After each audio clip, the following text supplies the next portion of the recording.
Why do you think you're successful as you are? Well, thank you. I hope to be even more successful in the future. But I would say that to build on what I said a moment ago, it's all about the people. You know, one of my favorite expressions is lone wolves starve in business and packs of wolves tend to thrive. And that's particularly true in the early and growth stages of a business, which over the past 12 years, you know, most of my experience has been in that sort of 0 to tens of millions of dollars in revenue growth. You know, we've been fortunate to be over that entire time. I think the average annual growth rate we've achieved was in the ballpark of 50 to 80% annually in terms of organic growth, and we've done some acquisitions too. And there's just no way that I and my team would have been able to pull any of that off if we didn't have the right kind of chemistry. You know, communication, shared vision, people that think like owners and will do whatever it takes to win. Doug Irwin, why do you think you're successful? He said it all. It's about people and surrounding yourself, understanding your own weaknesses, which there's a lot, and surrounding yourself with people who protect your weaknesses. And then I would say it's management. It starts with you at the top, and it starts with your team in setting an example, right? Starting with work ethic, hours. And startup business is not easy. It's not for wimps. It's hard work, and I don't think anyone up here would tell you that it was something that they lucked into. We've all been on that brink of failure where you look over the cliff and you say, I refuse to jump, and you go back and find a way. And it's because of the people you surround and leadership that you and they provide to people. Eric, why are you successful?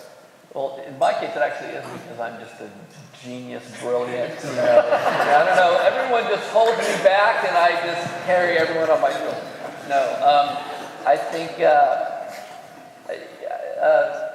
Gray said something pretty interesting, which is people thinking like owners. And I think that's a really important part of the mix. And I have been lucky, to work, with a great team. And but I think getting people where everyone is thinking like owners, and whatever you have to do to kind of build a culture like that, where it's not kind of we're all working together towards the same goal, and people are thinking like owners. I think that's a big thing. I mean, people will go to the ends of the earth to accomplish great things and work hard to work together if they all feel like we're all in it together. Right, Jay. What about you? Why are you successful? Certainly, it's the people, but I take a little more philosophical view on it.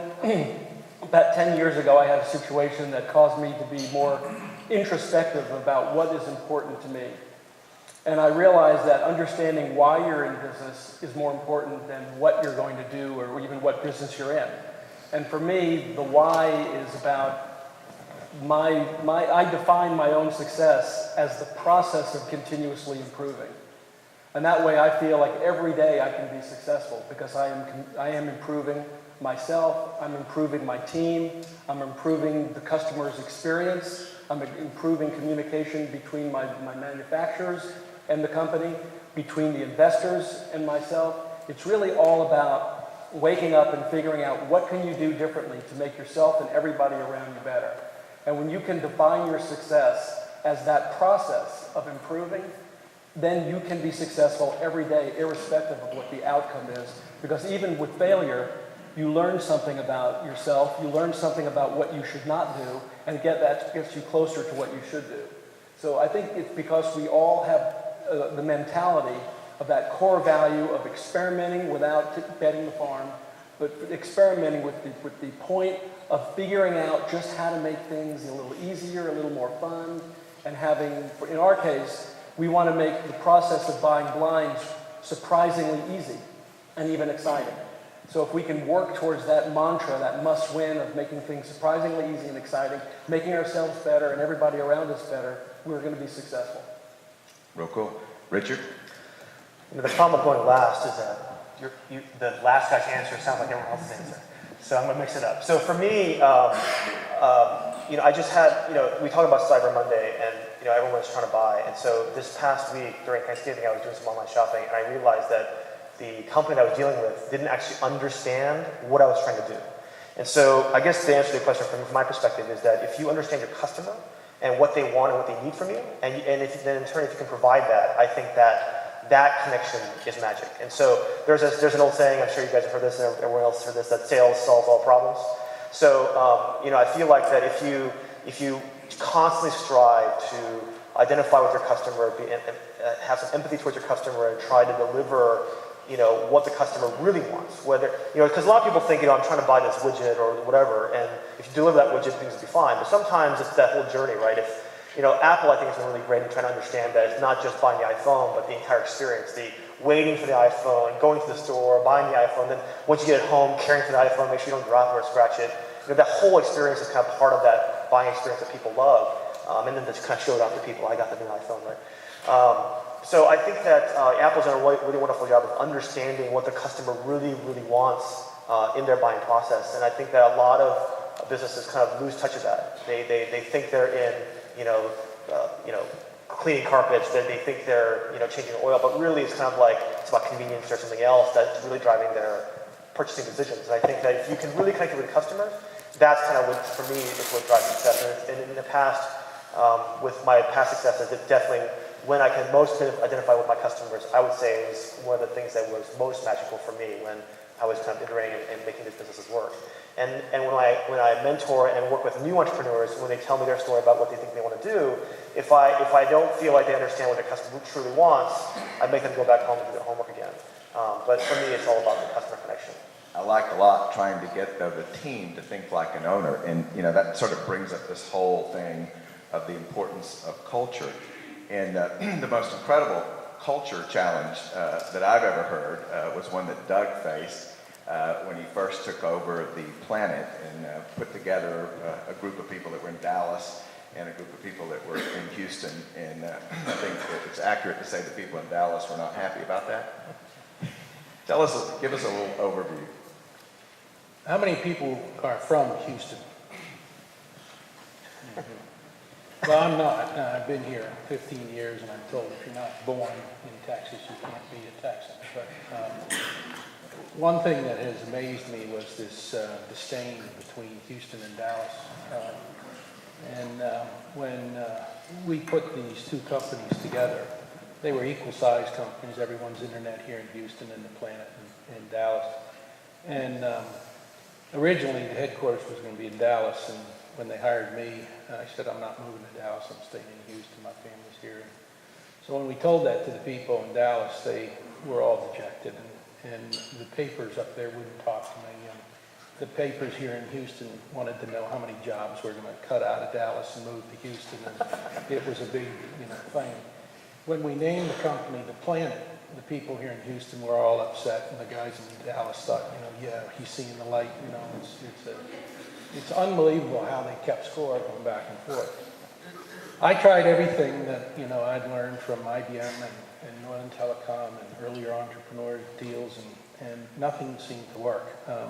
I would put a Dallas guy in charge of a Houston facility, and it would change to be done like Dallas. I kept saying, use the best of the both, and nobody could get over this.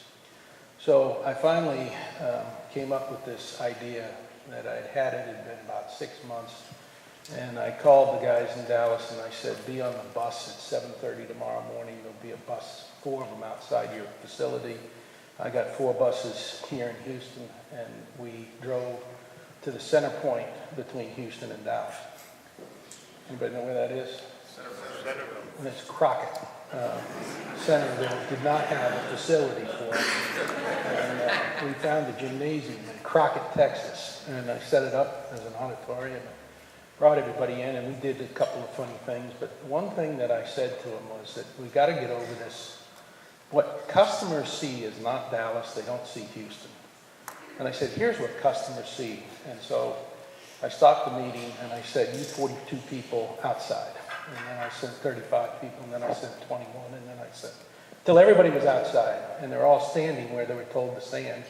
And I had a plane fly overhead, and it took a picture of us. And what they didn't know was they were standing and spelling out planet. And so when they came back in, I had the film or the screenshot of the planet up there that we spelt out. And I said, that's what people see. That's what we're all about. We're one company. We're doing one thing. And then I said, you'll find on your seats 10 bricks. I had little bricks made of that said the planet on it. And I said, we're going to have a contest of who can make the best thing out of 10 bricks.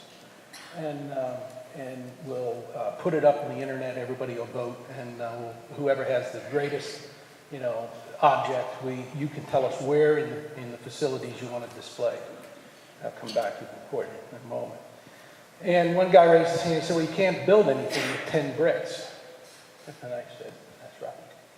I said, you got everybody in the company in here. I suggest you break into smaller groups and find them and come up with an idea. And I said, by the way, the meeting's over. And for the next 3 hours, that's all we're going to do. So everyone, the next thing you know, we had 7 teams. We had Dallas and Houston guys working together. It was working perfectly. We had 7 entries. They were all really creative.